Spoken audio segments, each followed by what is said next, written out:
Squid Game Season 3, which launched on Netflix on June 27, 2025, and marks the series finale, became Netflix's third most watched non-English limited series in its first 10 days, amassing 106 million views, behind only Season 1 and 2. The season comprises 6 episodes and brings the storyline to a dramatic close.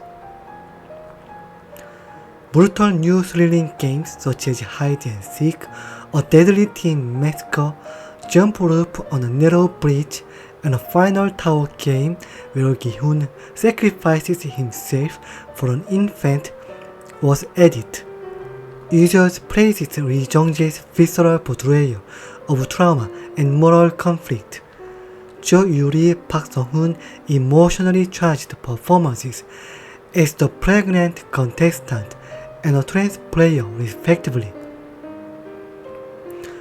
It has emotional and thematic weight. The series swings from shocking brutality to moments of raw humanity, reinforcing its critique of capitalist systems and moral decay.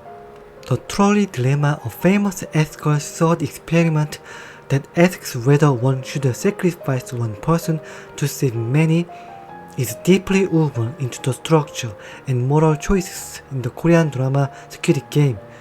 The show presents variations of this dilemma repeatedly, forcing characters to choose between self-preservation and the lives of others. A classic form of the trolley dilemma is as follows. Let's say you're the driver of the trolley, speeding down the tracks at 100 km per hour. Up ahead, 5 workers are standing on the track, holding tools. You try to stop the trolley, but the brakes don't work. If you hit them at this speed, they will all die. You're desperate.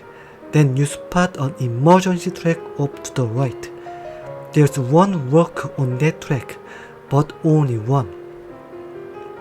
If you steer the trolley onto the emergency track, you will kill one person, but save 5.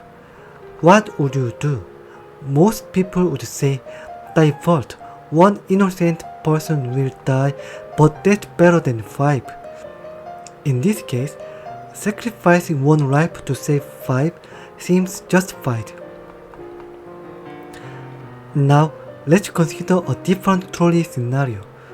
This time, you're not the driver, you're a bystander standing on a bridge above the track. There's no emergency track.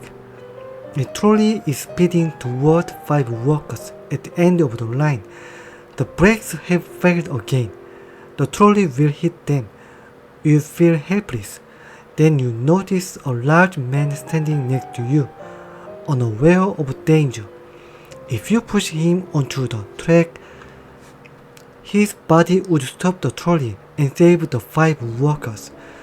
You could jump yourself, but you're too small to make a difference. So, is it right to push the man? Most people would say, of course not. That would be a terrible thing to do. Pushing someone to their death feels morally wrong, even if it would save 5 innocent lives. And here's where the moral dilemma gets tricky. Why does sacrificing one person to save 5 seem acceptable in the first example, but not in the second? This tests whether you follow utilitarian ethics, maximize overall good, or deontological ethics. Some actions like killing are always wrong. The game's overall design is a sacrifice for entertainment and profit. The organizers of the Squid Game play a godlike role designing deadly games where hundreds die for the entertainment of the few elite. The players are the few being sacrificed so that the ultra-rich, many VIPs can be entertained. Trolley question reversed. Is it justifiable to let a few die horribly if it amuses those in power or teaches society a lesson? This reflects a critique of utilitarianism taken to a dystopian extreme. The organizer's philosophy is social Darwinism as justification. The frontmen and VIPs believe that poor people willingly enter the game, though their deaths are fair. They present this as a twisted version of the trolley problem. They choose this, we are not pulling the lever, they are. But this masks the reality that economic desperation removes true choice, making the dilemma ethically loaded. In conclusion, Squid Game explores the trolley dilemma not through abstract thought experiment, but through brutal, emotional, and life-threatening choices. It asks, is it ever right to sacrifice one life for the good of another? What if the system itself forces you into the role of the one who must choose? The principle of the greatest happiness of the greatest number, a core idea in utilitarianism proposed by philosophers like Jeremy Bentham and John Stuart Mill, is critically explored and ultimately challenged in the Korean drama Squid Game. This principle suggests that the morally right action is the one that maximizes overall happiness or well-being, even if it causes suffering to a few. In Squid Game, this idea is dramatized in ways that reveal the ethical cost of using utilitarian reasoning in a deeply unequal society. As a twisted utilitarian logic for the game's justification, the organizers justify the games by claiming they offer players a fair chance to win a life-changing fortune. Since all players voluntarily return, the argument is that they consent to risk death in exchange for potential happiness. The system claims if one wins and escapes poverty, the suffering of the others is acceptable. This mirrors the utilitarian logic. If one person's happiness or a few winners outweighs the pain of the many, the losers, the system is justified. But Squid Game exposes this as a distorted and cruel application of the principle. This shows how utilitarian ideas can be used to mask exploitation when power is unevenly distributed. In Squid Game, the principle of the greatest happiness of the greatest number is not celebrated, it is integrated. The show asks who decides what happiness means, who gets counted in the greatest number. Can true happiness be built on injustice and bloodshed? By showing how utilitarian reasoning can be twisted to justify cruelty and inequality, Squid Game offers a powerful critique of systems that value outcomes over ethics, and asks whether morality can survive in a world where suffering is normalized for the benefit of others. The fallacy of hasty generalization is a logical error where someone draws a broad conclusion based on insufficient or biased evidence. In the Korean drama Squid Game, this fallacy is explored through characters' judgment and social assumptions, especially under extreme stress and survival pressure. Here's how Squid Game explores this fallacy. The first is discrimination based on appearance and background. Ali Abdul, the migrant worker from Pakistan, is often underestimated or distrusted by others simply because he's a foreigner. For example, some players assume he's not intelligent or capable despite his strong sense of justice and physical skill. This reflects a hasty generalization, assuming someone's character or ability based on nationality or social status. The second is assumptions about wealth and morality. Ilam, player 1, the old man, is initially perceived as weak, innocent, and harmless. Many generalize based on his age and demeanor.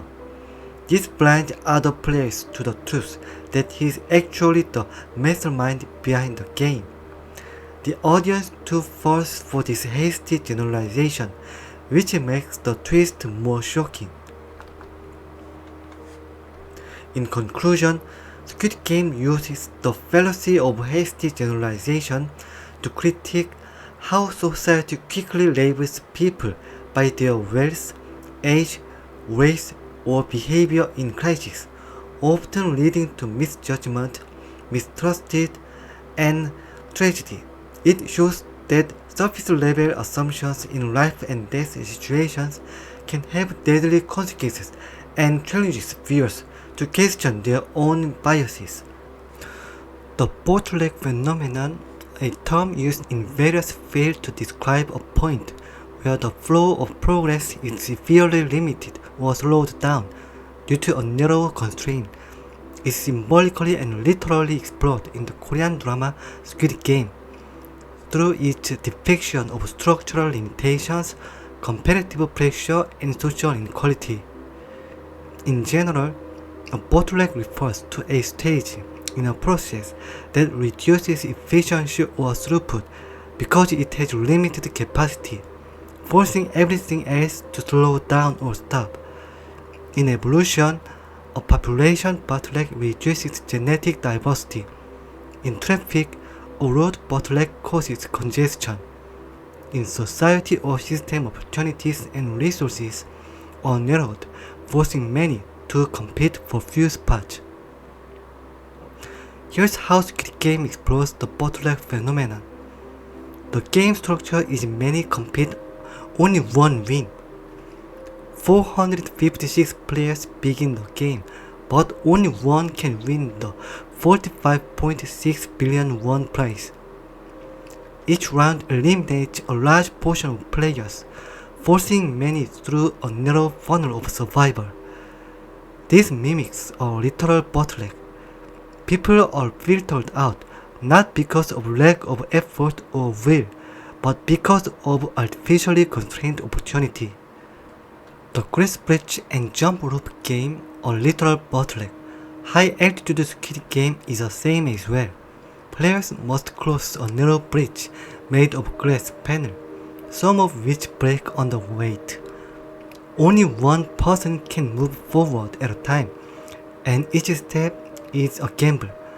Early players face almost certain death, while later ones benefit from the knowledge gained. This creates a classic bottleneck scenario. Progress is slow, dangerous, and favors those who arrive later, benefiting from others' failure. In the rope jump game, participants must cross a broken bridge by jumping rope within a limited time. But since only one person can cross at a time, it can result in a deadlock. Success symbolizes unevenly distributed, not just by merit, but by position in line, access to information, or luck. Real-world critique is that in capitalist or hyper-competitive societies, many strive for success, but structural limits such as jobs, housing, education mean only a few can escape poverty. This reflects how modern systems trap people: high competition, few winners, many losers, and limited safety net. A bottleneck system deforms those who pass through it, not just those left behind. Ultimately, the show critiques a society where scarcity is engineered and mass suffering becomes a design, not an accident, making Squid Game a brutal metaphor for bottlenecks in economics, morality, and human dignity. The concept of deadlock, a situation where progress becomes impossible because two or more opposing actions or interests block each other, is vividly explored in the Korean drama Squid Game. This idea appears in both literal moments of standoff and deeper symbolic expressions of moral paralysis, social gridlock, and human conflict.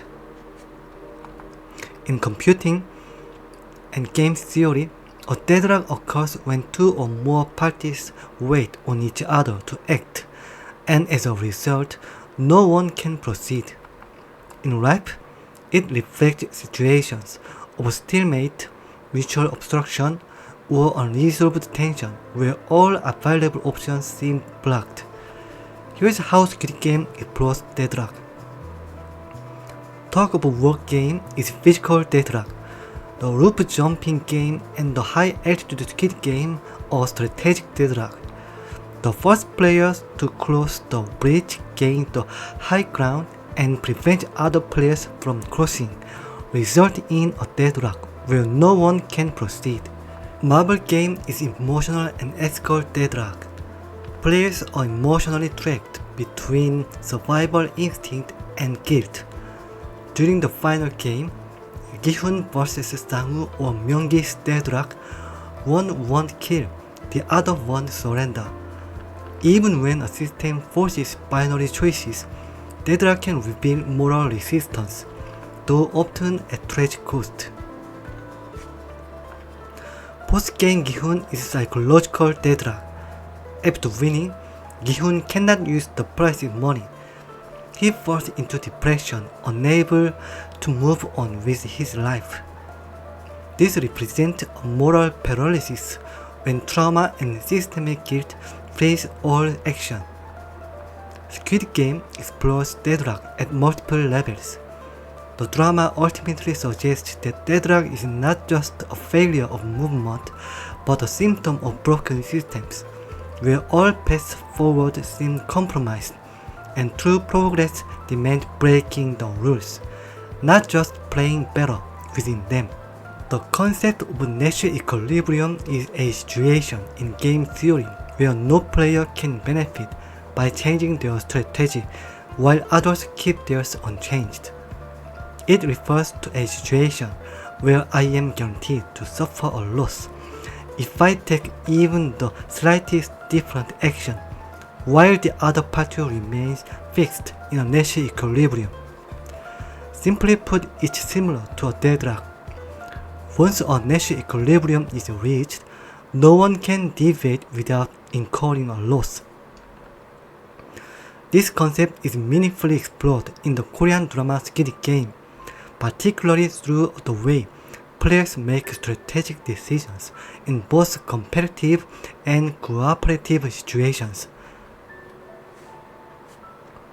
In the rope jumping game, Gi-hun crosses the bridge first, and the player following him blocks the path, creating a bottleneck and a deadlock. Although Gi-hun is winning, he refuses to deliver the final blow, ultimately breaking the deadlock. Also, in the high-altitude Squid Game, Gi-hun sticks to the same tactics when facing off against Myung-gi. At this moment, instead of following the competitive logic both have accepted throughout the games, he chooses a cooperative action. Nash equilibrium here would be both continuing to fight, each acting in self-interest, believing the other will do the same, but Gi-hun deviates, challenging the game's logic and the structure that rewards selfishness. The equilibrium exists when both teams choose the best response based on their assumptions about the other's strategy. Neither team has an incentive to deviate after strategies are chosen. In the real world, the reason similar businesses like cafe often cluster in the same location is also mathematically explained by Nash equilibrium. To summarize, Squid Game uses high-stakes decisions to mirror Nash equilibrium dynamics. Players constantly adjust strategies based on assumptions about others. And the most stable situations occur when no one can gain by changing alone. The show critiques how in systems of extreme inequality, strategic behavior becomes less about cooperation and more about survival until someone like Gi-hun disrupts the expected logic with a moral choice. In the final scene, everyone dies and Song Gi-hun dies through self-sacrifice. At first glance, this might seem like a tragic ending.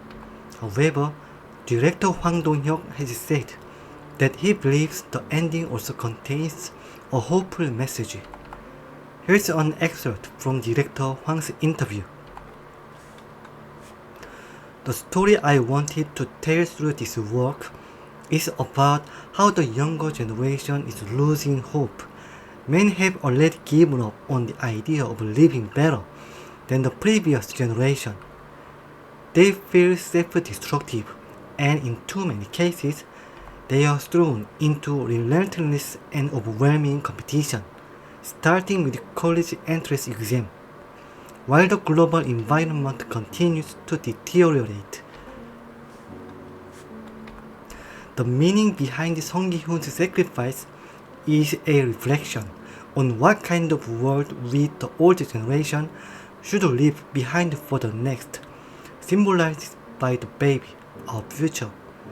We need to try to leave behind a slightly better world, even if it means giving up some of what we have now, enduring discomfort, letting go of certain privileges, and making sacrifices. I wanted to portray a sacrifice that symbolizes this idea. Song Gi-hun's death is not meant to be a miserable or tragic ending. Rather, I wanted to show the path we as human beings should take, the actions we should consider, and the attitude we must adopt. That's why I don't believe his sacrifice should simply be seen as sad. He goes on to say, because of this, the frontman changes. In the beginning of season 2, he confronts Song Gi-hun over the question of humanity. In an attempt to destroy Gi-hun's belief in people, the frontman even enters the game himself to test him. But Gi-hun doesn't give in. He never abandons his faith in humanity or his hope for the future, and in the end, he sacrifices himself. I see this as a story of Song Gi-hun's victory. That's why I created the scene in which the frontman takes the baby and delivers Gi-hun's remaining belongings and inheritance to his daughter in the United States, as an expression of his defeat and gesture of respect toward Gi-hun. In that sense, it's not just a sad ending. It's a story about the victory of Song Gi-hun, an old man, a so-called loser, and ultimately the triumph of humanity and belief in people. So I hope viewers don't see it as simply a tragic ending, defined by death alone. Critics praised the film for its fantastic visuals, perfectly pitched performance, cruel twists, pulse-pounding games, and heartbreaking character moments, calling a wild ride staggeringly excellent, and Lee Jung-jae's Gi-hun masterclass in restraint. In the hide-and-seek sequence, visceral, emotionally devastating. On the other hand, world building falls short, uneven storytelling, pacing issues later on, sharp moral exploration, but VIP scenes distract with over-the-top performance and poor dialogue, rushed conclusions, plot and character inconsistencies were pointed out. Audience sentiment is mixed.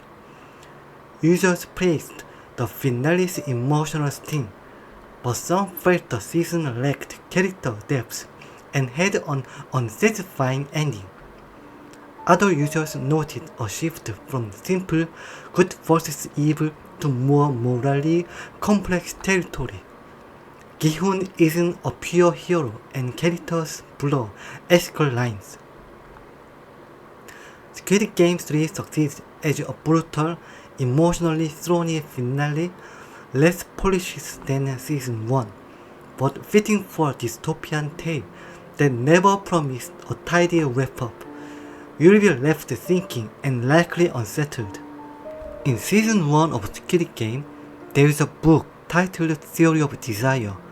The following is an excerpt from The Tyranny of Merit by Michael Sandel, whom I personally consider the most prominent author in this field. The explosive rise in inequality in recent decades has not led to greater upward mobility.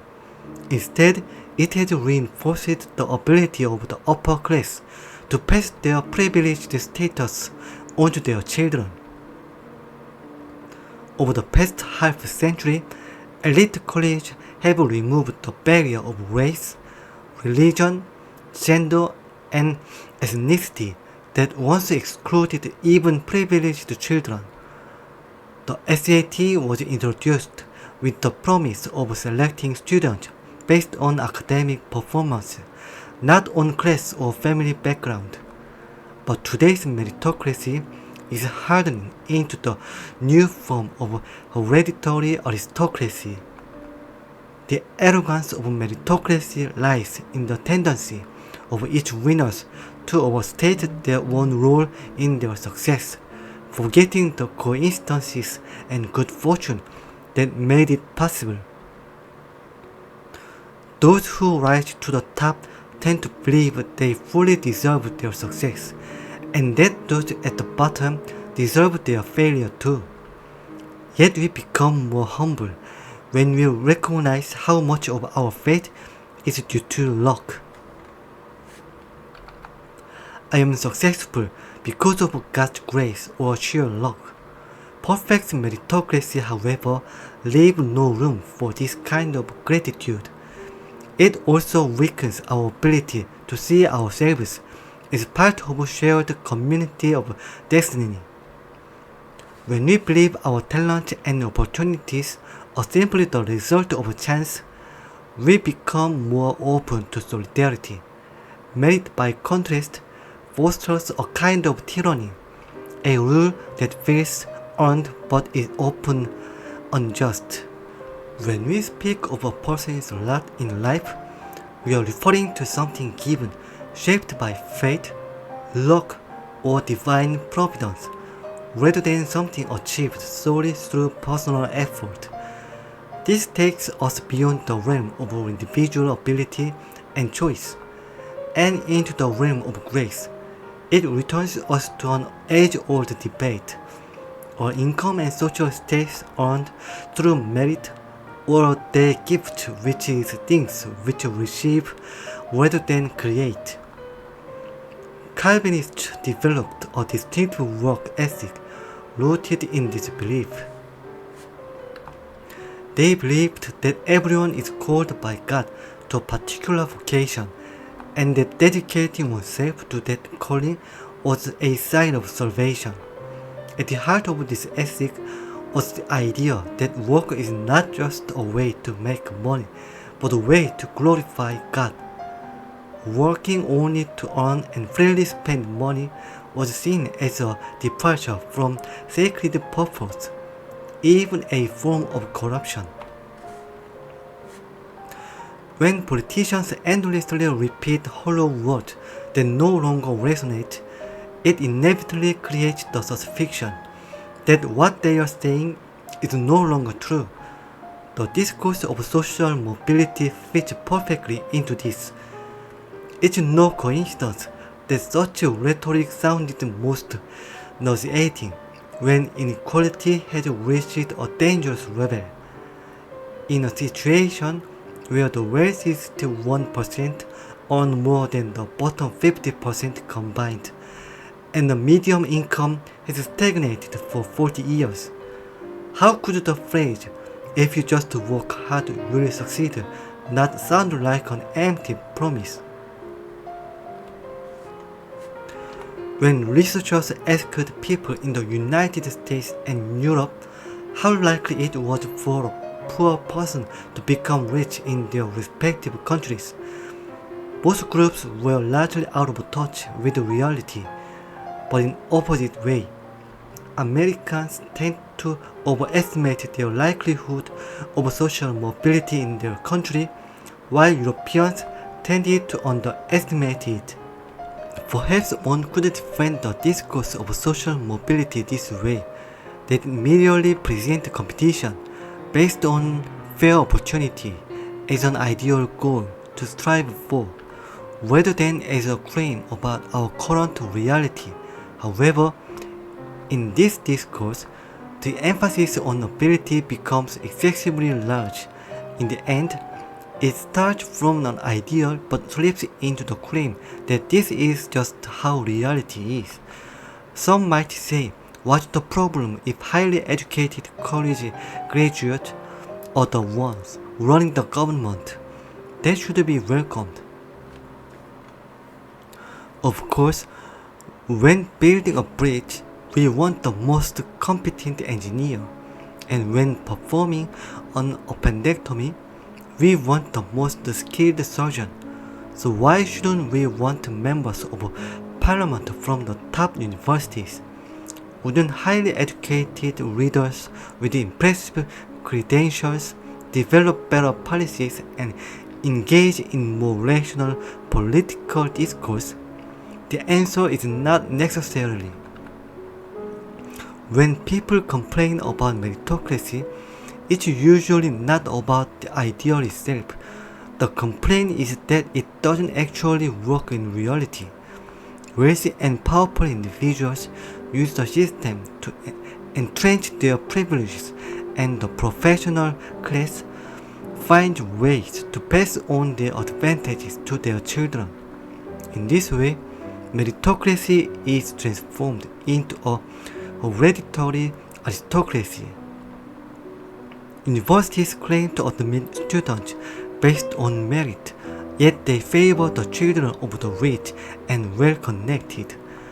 According to this form of inequality, meritocracy is a myth, an unfulfilled and hollow promise. The idea of meritocracy does not aim to heal inequality, it aims to justify it. Even if I practice swimming day and night, I'll never be faster than Michael Phelps. Usain Bolt, regarded as the fastest runner in the world, once said that his training partner Johan Blake, who is also a naturally gifted sprinter, trains much harder than he does. Effort isn't everything. What abilities and achievement deserve praise is determined by social norms and individual values. This belongs to the domain of what is good, not necessarily what is right. When comparing luck and choice, judgment about ability and qualification become inevitable. No one deserves to lose in a game of gambling, but the gambler who willingly takes the risk has no right to demand society compensate their losses. Their misfortune is in fact their own doing. The SAT is increasingly being revealed not as a test that measures innate intelligence, regardless of mathematical ability or socio-economic background, but quite the opposite. SAT scores are highly correlated with the wealth of the test taker's family. High school GPA is also somewhat correlated with family income levels. However, the correlation is even stronger for SAT scores. This is partly because, contrary to what the College Board has long claimed, SAT scores can be improved through private tutoring. Private tutoring clearly boosts scores, and the industry that teaches students the tricks and loopholes to game the test is thriving. contrary to the ideal of American dream that anyone can rise from the bottom to the top, social mobility in the United States is rarer than in many European countries. This situation has shown little sign of improvement over the past several decades. Yet this hereditary aristocracy of privilege has now been replaced by a meritocratic elite, who, just like those they replaced, have a privilege and hammering nails to lock it in permanently. Universities as talent sorters, a lottery for the capable.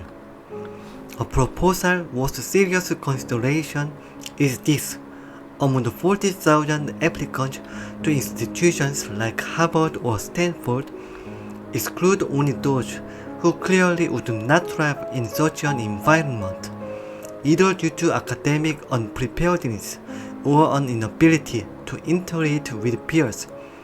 This would still leave 30,000, perhaps 25,000 or 20,000 applicants who could all succeed if admitted.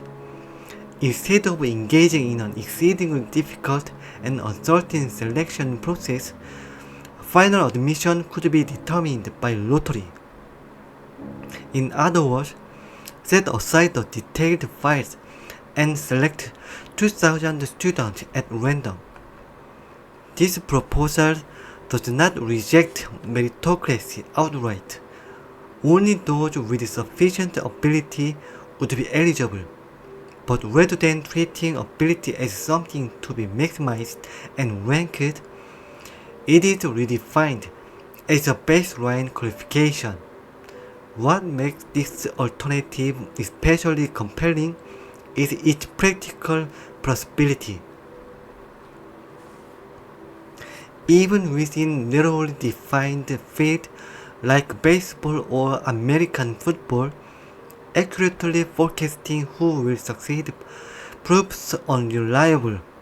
How much more difficult then is it to predict the future societal impact of a student's ability, especially when those judgments are being made about high school to senior based largely on test scores and grades. The most powerful argument for a lottery-based selection system among the qualified is that it directly challenges the tyranny of merit. Viewing ability as threshold rather than a hierarchy and leaving the final outcome to chance could help restore a healthier high school experience. It would enlist in part liberate students from exhausting, soul-draining pursuit of resume building and perfectionism.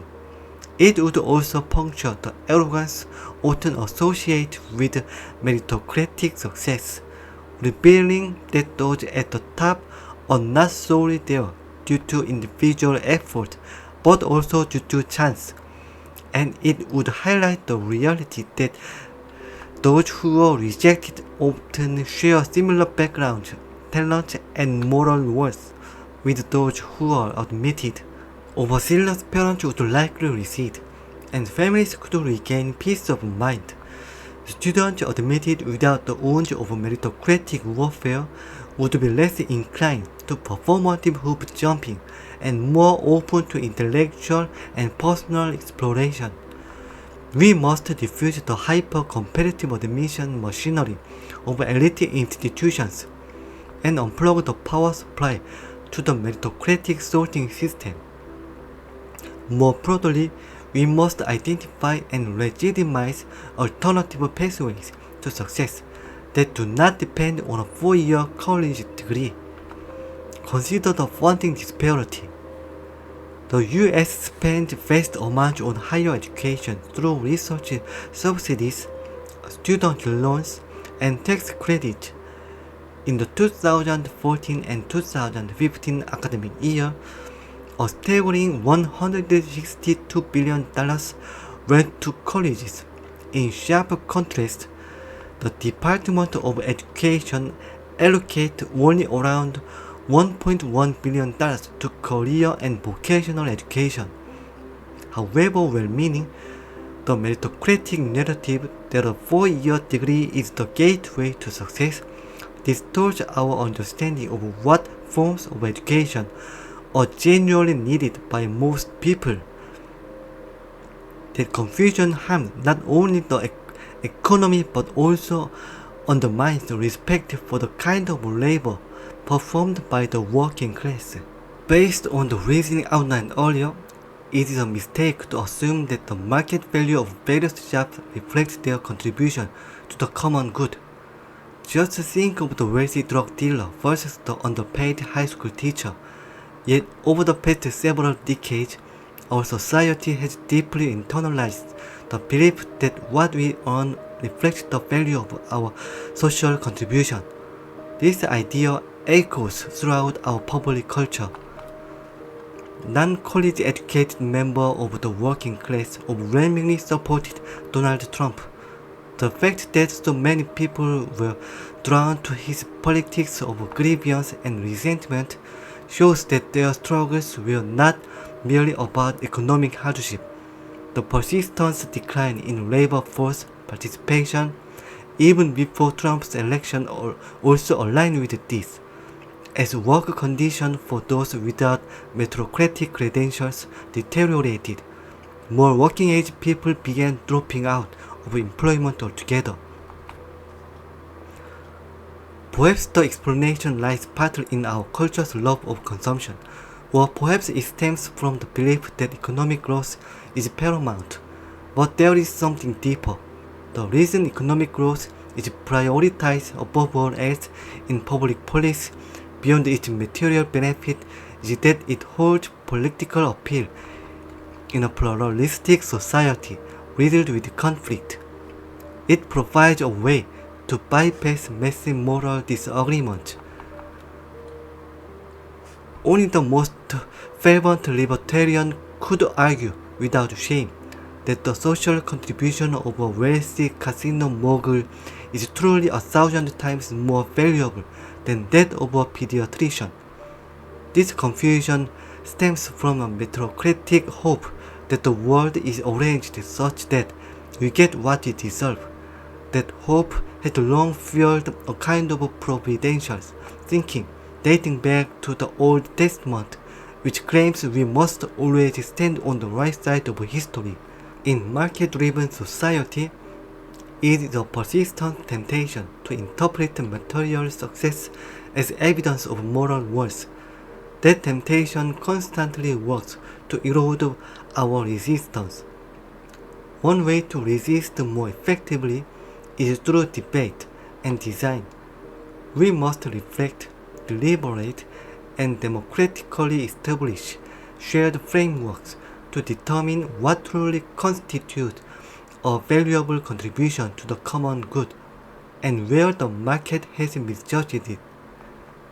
Today, some argue that the greatest takers in the economy are not factory workers or welfare recipients, but financial sector elite who engage in speculative activities aimed at large unearned profit, while contributing nothing to the real economy. All these financial maneuvers do not make us more prosperous. Instead, they deepen inequality and periodically cause financial crises, destroying vast amounts of economic value each time. Far from helping the economy, finance has become an obstacle.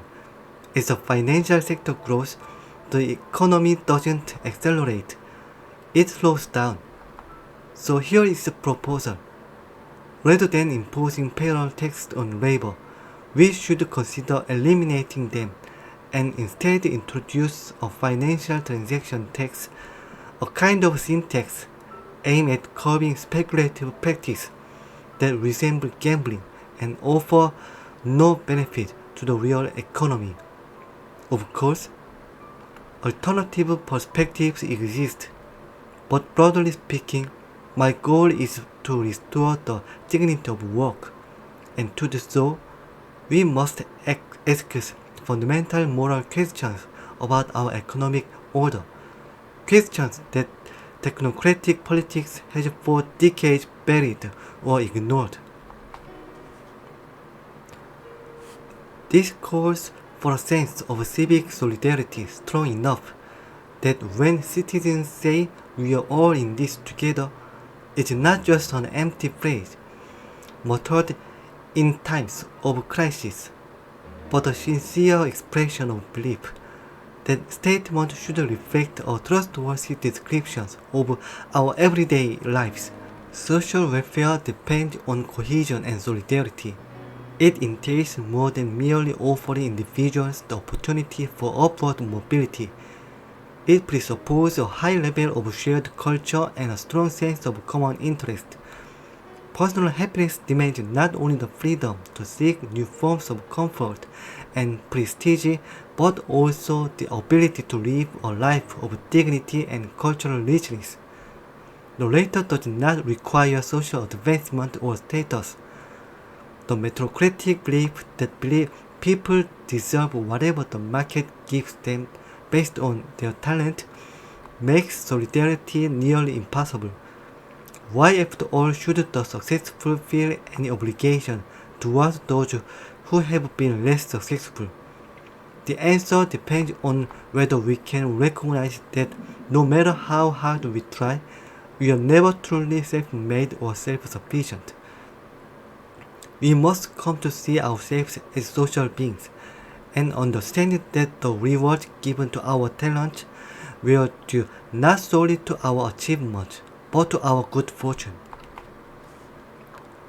Once we fully grasp the contingency of our fate, a certain humility follows. Perhaps it was divine grace, perhaps a lucky birth, perhaps just fate, but whatever it was, I am here today because of it. That kind of humility can turn us away from the harsh ethic of success that divides us. It can guide us beyond the tyranny of meritocracy toward a more generous, less punitive public life.